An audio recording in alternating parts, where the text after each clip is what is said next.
It's that time, final exams. In this episode of College on Fleek, we're going to show you how to really crush it during your final exams so that you can finish strong.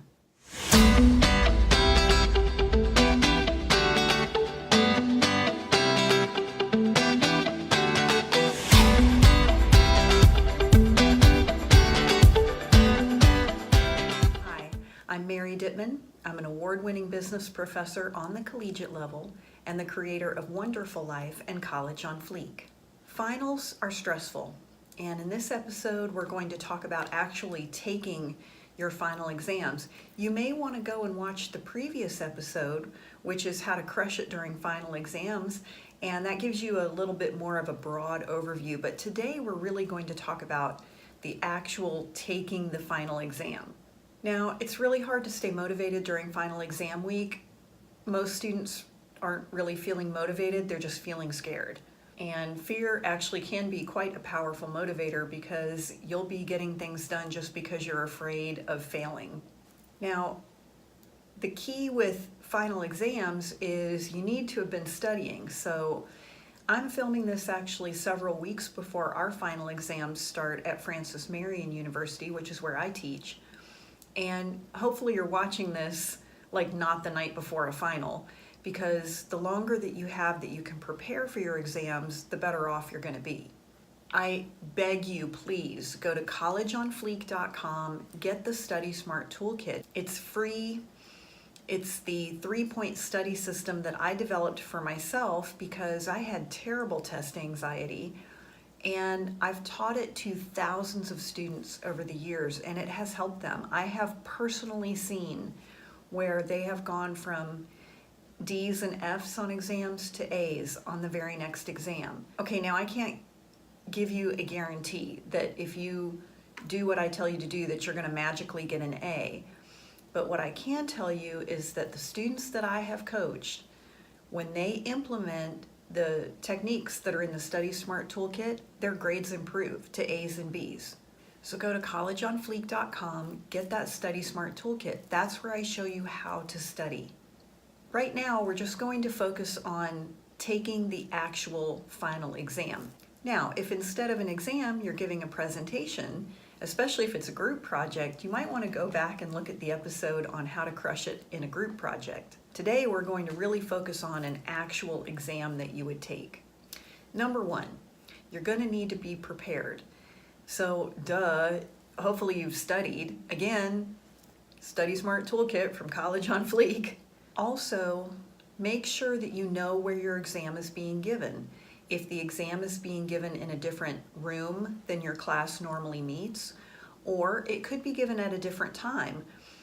In two of the classes I teach a class at 9:30 a.m., but our final exam is going to be at 8:30 a.m. I don't choose that.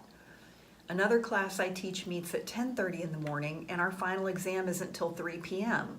Again, I don't have any control over the final exam schedule, but you need to understand when and where are your finals. I would recommend, especially if you have morning final exams, the night before, go ahead and get all your stuff together.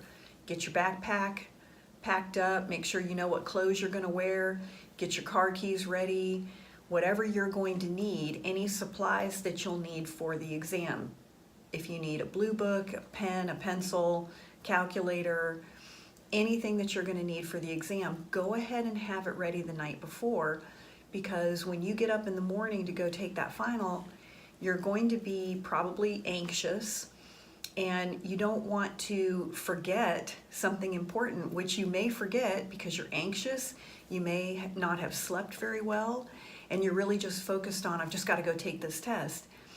So go ahead and pack everything up the night before. It's one less thing that you'll have to do in the morning.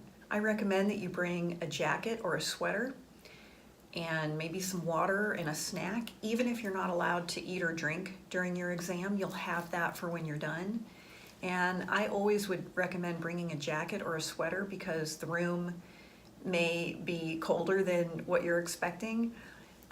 Maybe it would be worth it to dress in layers, because if the room is also warmer, you could peel off layers so that you're not uncomfortable during the exam. When it comes to actually taking the test, The first thing I would recommend is when you get the test, first of all, you can always do a brain dump. So if you've been studying and you want to just remember anything that you studied, like mnemonic devices, that's when you say, okay, I'm going to remember this by the fact that it spells out the word port. And you'll remember short answers based on some acronym that you've made up. You might turn the test over and just kind of do a brain dump and write out anything that you have studied. But the next thing I would do, and this is really hard to do, is get the exam, put your pencil down, put your pen down, and just read through the exam and don't answer anything. Now, that's hard for a lot of students because they get it and they think I just want to get started. But you'd actually be better if you would stop and read through all of the questions first. One of the mistakes that I see students making during exams is they're going fast and they're just trying to get finished. They misread a question, or they don't understand something correctly. But if you'll just stop before you write anything and read through the entire exam first, then when you go back to take it, you're actually seeing it for the second time. And speaking of time, take your time during the final. Now, you are already going to know how much time you have, and when you are practicing with your practice test that you'd learn how to make in the College on Fleek Study Smart Toolkit, you are going to know how much time you're going to need to spend in each portion of the exam. For example, if it's a 2-hour exam and you're going to have only 4 essay questions, it might take you the entire 2 hours to write the exam, and yet that would mean you would only be able to spend 30 minutes on each question. Many times your professor will not allow you to have your phone where you can see it, and there may not be a clock in the classroom. I would recommend get a cheap wristwatch. Go to a discount store and just get some cheap little throwaway thing. That way you can know how much time you're spending on each part of the exam so that you can use your time wisely. I recommend take the entire time. I see students who tell me, well, I can't remember the answer to this one. Well, there's still 30 minutes left on the exam, and so they just give up and turn it in. And I understand a lot of times you're just so over it and you just want to be done with it, but use the entire time. Listen, if you just sit there, let's say you finish up the test and there's something you're not sure about and you have another hour, sit there for an hour. It might come to you. And in fact, what I would do at that point, if you finish the test and there were some things, of course, I would recommend go back through, read your answers, double check everything. And if you still have some time after that, what I would recommend is close your eyes, take maybe 10 or 20 deep breaths just to relax, read through the answers again, and make sure that you're happy with them. And if you have anything on that test that you haven't answered, I would sit there, run down the clock, because number one, it might come to you. And number two, if you look back through the exam, there might be a little clue somewhere else in the test that jogs your memory. But don't ever turn in an exam where you haven't answered the questions and you still have time on the clock. The other thing too is if you just sit there, what'll happen is you'll just start to relax, because at some point mentally you're going to say, well, I give up, but I'm just going to sit here. So then you're relaxed, and then what can happen is once you're relaxed and your brain has already said, well, okay, whatever, the answers might come to you. So give yourself the slack to just sit there and run down that clock. Use that time to your advantage. If it's a subjective test, meaning it has essay questions or short answer, even if you really don't know the answer, write down something, try something, put something down, because you may hit part of it, you might get some partial credit.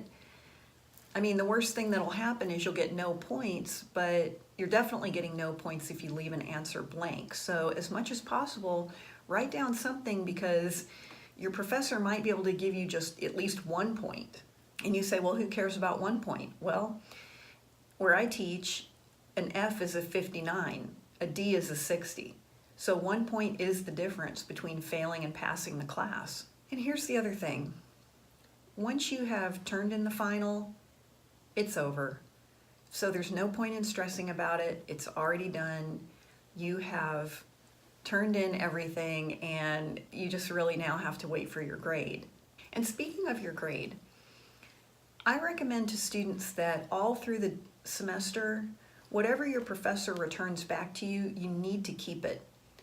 Because once you receive your final grade in the class, if there's been a mistake, you need evidence to show, well, hey, I was given a C and I should have gotten a B. That happened with one of my students one time. He received a B in the class. He came to see me and said I should have gotten an A. And we sat down with my grade book and I said, well, here you go, homework 1, you had a 0, you didn't do it. Well, he had saved everything that I had returned back to him, smartly on his part, because he slid that homework 1 right across the desk and it was 100 on it and it was my handwriting. He said, no ma'am, I had 100 on that assignment. Well, I don't know what happened. I probably got distracted while I was grading. And what I do is I grade and then I enter the grades in the grade book and then I go back through, and anywhere there's not a grade entered, I put 0. So I don't know what happened, if I got interrupted with a phone call or someone came into my office, but in between grading and entering his grade in the grade book, clearly I thought I had already entered it and I moved to the next one in the pile. So at the end I looked through and went, okay, 0. Well, luckily for him, he had kept everything.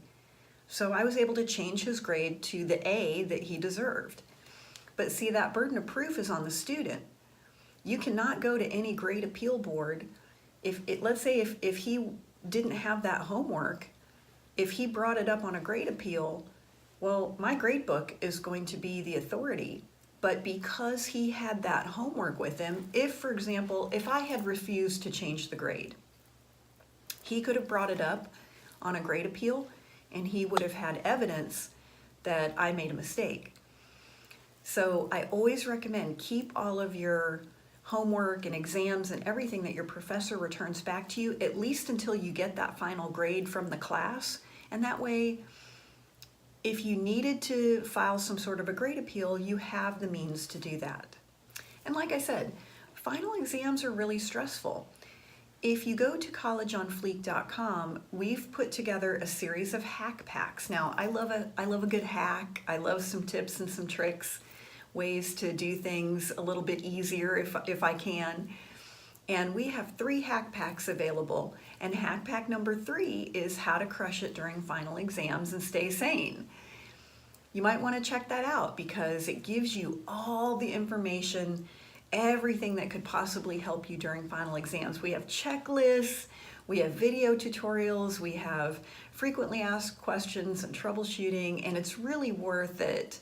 And you have lifetime access to it as well. So go to collegeonfleek.com and check out hack pack number 3. And we'd love to hear from you. College on Fleek is a dialogue, not a monologue. So why don't you put in the comments and let us know what are some of your best final exam hacks that you can share with other students? Because listen, here at College on Fleek, we're a tribe and we're all just here to help each other. So if you have any great hacks for getting through finals, put that in the comments. And join us next week when we're going to talk about how to keep it all together without losing your mind. That's next week right here on College on Fleek.